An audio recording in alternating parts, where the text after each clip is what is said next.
हालांकि ओपी सिंह के अलावा वहां 2 और पुलिस वाले मौजूद थे, एसएचओ हजरतगंज ब्रजभूषण और एसएचओ वीआईपी सुभाष सिंह बड़ेल। इन दोनों ने ओपी सिंह से अलग इंसानियत का परिचय देते हुए सपा के गुंडों से भिड़ने का फैसला किया। हालांकि उनको भी ऑर्डर ऊपर से यही मिले थे कि सपा के गुंडों को नहीं रोकना है, मायावती का समर्थन नहीं करना है, लेकिन क्योंकि उनके अंदर एक इंसानियत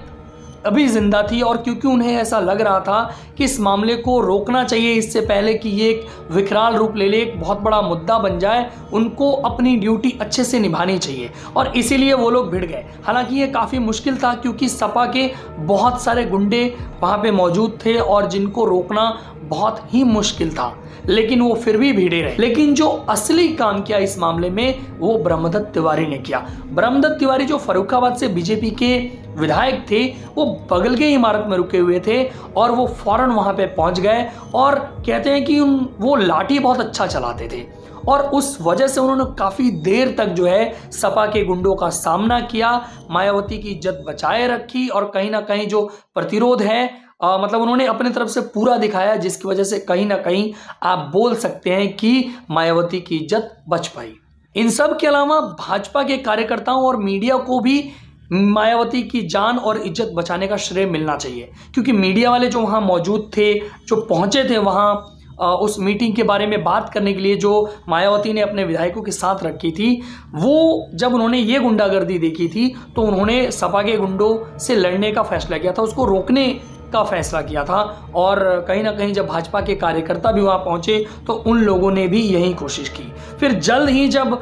डीएम राजीव खेर ने अपनी एक एक्स्ट्रा फोर्स भेजी, वहाँ लाठी चार्ज करवाया, तो उसके बाद जो है ये मैटर जो है वो सॉल्व किया जा सका, यानी कि वो गुंडे जो हैं सपा के गुंडे वहाँ से हटे और कहीं ना कहीं तब जाके मायावती की जान बची। हालांकि मायावती जिस वक्त कमरे में बंद थी और तब जब उनको नॉक करके बाहर आने को भी कहा जा रहा था, तो वो चूंकि इतना डर चुकी थी, उनको मानो इस बात का यकीन ही नहीं था कि ये जो टेरर शुरू हुआ था वो ख़त्म हो चुका है और उन्हें बाहर आना चाहिए। उनको तो ऐसा लग रहा था जैसे उन्हें किसी साजिश के तहत बाहर बुलाया जा रहा है। बाहर बुलाने वाले जो लोग हैं वो सपा के गुंडे ही हैं और एक बार अगर वो बाहर आई तो पता नहीं उनके साथ कितना कुछ बुरा हो सकता है। इसीलिए वो काफ़ी देर तक बाहर ही नहीं आई और तब जब बहुत कोशिश के बाद जब उनको उनके भरोसेमंद लोगों की आवाज़ें सुनाई गई, फ़ोन पे बात करवाया गया, उनको इस बात की तसल्ली दी गई कि अब खतरा टल चुका है, बाहर आ जाइए, तब जाके मायावती जो है वो बाहर। मायावती के साथ हुए इस हादसे के बारे में जिस किसी ने भी सुना उसने इसकी घोर आलोचना की। काशीराम जो तत्कालीन बसपा सुप्रीमो थे, उन्होंने तो ये तक कहा था कि मायावती के लिए ये उसके जीवन की सबसे बड़ी अग्नि परीक्षा थी।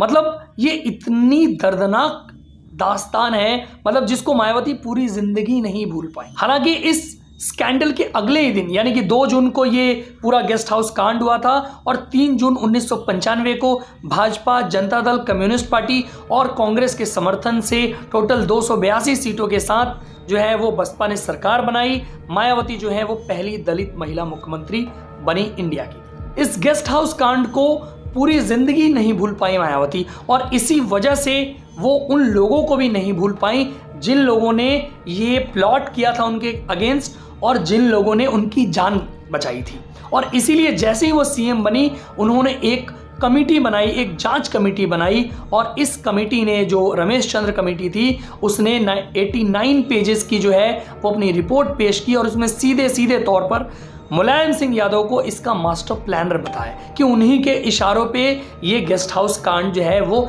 एग्जीक्यूट किया गया था। हालांकि इस मामले में जो मुलायम सिंह है वो हमेशा जो है मुकरते रहे, उन्होंने कभी भी ये एक्सेप्ट नहीं किया कि उन्होंने ये कांड करवाया था या उनके पार्टी के कार्यकर्ता या दबंग नेता या जो भी आप बोले वो लोग इसमें शामिल थे। उल्टा उन्होंने ये बोला कि उनके कार्यकर्ताओं की बसपा वालों ने पिटाई की थी। हालांकि बहुत सारे ऐसे गवाह, बहुत सारे ऐसे लॉजिक और सबूत थे जो कुछ और ही बताते हैं, मतलब किसी और तरफ ही इशारा करते हैं कि मुलायम सिंह शायद पूरी ज़िंदगी इस सच्चाई को छुपाते छुपाते रह गए। लेकिन मायावती जो है वो इस सच्चाई को कभी नहीं भूल पाई। वो बार बार इसका जिक्र करती रही, बहुत सारे मीटिंग्स में, बहुत सारे जगहों पे जहाँ भी उनसे इस तरीके के सवाल होते थे। खैर, वो उन लोगों को भी नहीं भूली थी जिन्होंने उनकी जान बचाई थी, और उसमें जो सबसे बड़ा नाम था वो थे ब्रह्मदत्त तिवारी, जो फर्रुखाबाद से बीजेपी के विधायक थे। मतलब कहा जाता है कि मायावती ने तो उनको सच में अपना धर्म का भाई माना था। मतलब वो भाई जिसने बहन की इज्जत बचाई थी, जान बचाई थी, और उनकी बॉन्डिंग कितनी स्ट्रांग थी आप इसका अंदाजा इसी बात से लगा सकते हैं कि एक बार खुद मायावती ने कहा था कि अगर अगली बार सरकार बनती है यूपी में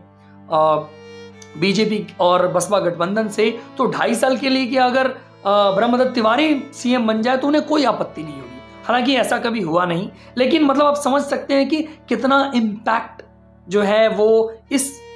पूरे कांड का उन पे पड़ा था। सपा और मुलायम सिंह यादव ने मायावती के साथ जो किया था, अगर वैसा कुछ भी किसी नॉर्मल इंसान के साथ होता तो वो और उसका पूरा खानदान या उसके जितने भी शुभचिंतक है वो पूरी जिंदगी उस आदमी की ओर दोस्ती का हाथ बढ़ाना तो छोड़िए, उनका नाम तक लेना पसंद नहीं करती। लेकिन जैसा कि राजनीति में कहा गया है कि यहाँ कोई भी परमानेंट दुश्मन नहीं होता और कोई भी परमानेंट दोस्त नहीं होता, और इसी को चरितार्थ करते हुए मायावती और उनकी बसपा ने सपा के साथ 2019 में गठबंधन कर लिया। यही नहीं, 24 साल बाद ये जो केस था सुप्रीम कोर्ट में गेस्ट हाउस स्कैंडल वाला, उसको वापस भी मुलायम यादव और उनकी पार्टी के कहने पे मायावती ने ले लिया। यही नहीं, मुलायम सिंह यादव के साथ वो एक रैली में 2019 में जो मैनपुरी में हुई थी, वहां वो शामिल भी हुई। तो कहीं ना कहीं आप बोल सकते हैं कि राजनीति में जहां कोई कितना भी नीचे गिर सकता है तो कोई कितना भी कड़वा